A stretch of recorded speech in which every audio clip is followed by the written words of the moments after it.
आपको अंडरलाइन करना है। ठीक है जी, सेंटर में प्यारी सी डबल लाइन लगाएंगे। ये पेज प्रेजेंटेशन आपकी खूबसूरत सी होनी चाहिए।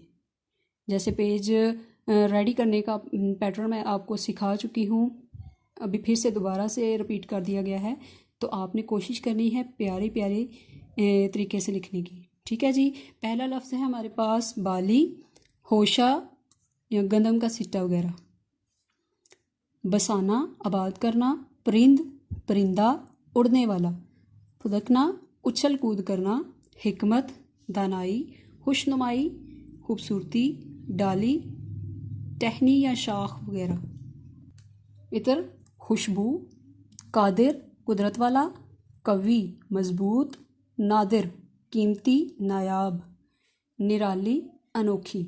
और एंड पे भी आपने एंडिंग लाइन ड्रॉ करनी है, यानी कि आज का काम हमारा CW नंबर 1 इधर ख़त्म हो जाता है। ठीक है जी, आज का आपका कॉपी वर्क इतना ही था।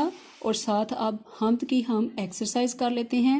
एक दफ़ा आप बुक्स ओपन कर लें ताकि बुक के ऊपर जो एक्सरसाइज हमें दी गई है उसे सॉल्व किया जा सके।